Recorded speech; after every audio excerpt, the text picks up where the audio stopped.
જિલ્લા બાગાયત અધિકારી હાર્દિકભાઈ પટેલ દ્વારા સરહદી નેનાવા ગામના મહંત શિવપુરી મહારાજના ખેતરની મુલાકાત લીધી છે।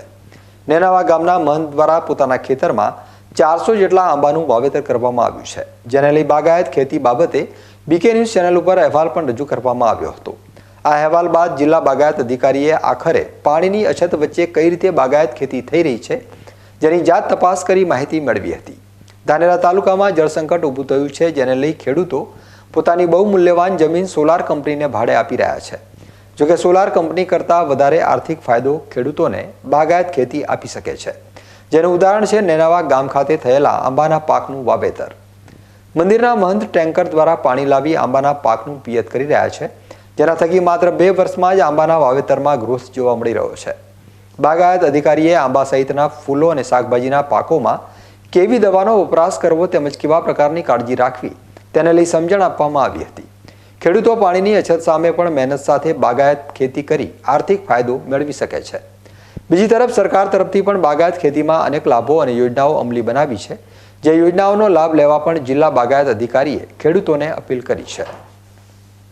પાણીની તીવ્ર અસર ધરાવતા ધાનેરા તાલુકામાં હાલના ખેડૂતો જે ચીલા ચાલુ ખેતી કરતા હતા એ છોડીને હવે બાગાયતી ખેતી તરફ વળ્યા છે। બાગાયતી પાકો જેવા કે ફળ પાકો, શાકભાજી પાકો, છૂટા ફૂલો વગેરે જે પાકો છે બાગાયતી તેની ખેતી કરતા થયા છે, જેમાં પાણીની બચત થાય છે તથા ડ્રીપ તથા ફુવારા જે માઇક્રો ઇરિગેશન સિસ્ટમ છે એના દ્વારા એ ખેતી કરે છે।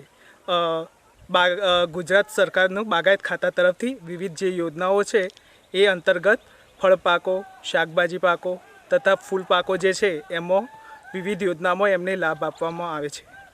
નેનાવા ગામના મહંત દ્વારા 400 આંબા સાથે બાગાયત ખેતીની શરૂઆત કરવામાં આવી છે। આગામી સમયમાં પ્રકૃતિ સાથે ખેતી થાય તે દિશામાં કામ કરવામાં આવી રહ્યું છે। ખેડૂતો બાગાયત ખેતી કરી મબલખ આવક મેળવે તેવી અપીલ નેનાવા મહંત શિવપુરી મહારાજ કરી રહ્યા છે।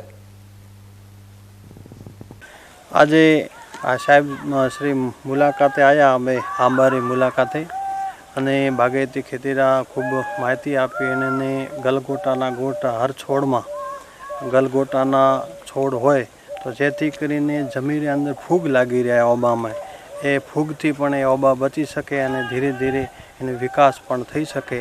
અને ઘણી બધી એવી અમને માહિતી સાહેબશ્રીને આપી, તો એને આંબાની ખેતી વાસ્તે, બાગાયતી ખેતી વાસ્તે એટલે સબંધની કહેવાનો હતું હોય કે આ વધારે આંબા આપણા ધાનેરા તાલુકામાં જ્યાદાથી જ્યાદા વવરાય અને બાગાયતી ખેતી થાય એના વાસ્તે ખૂબ ખૂબ શુભકામના।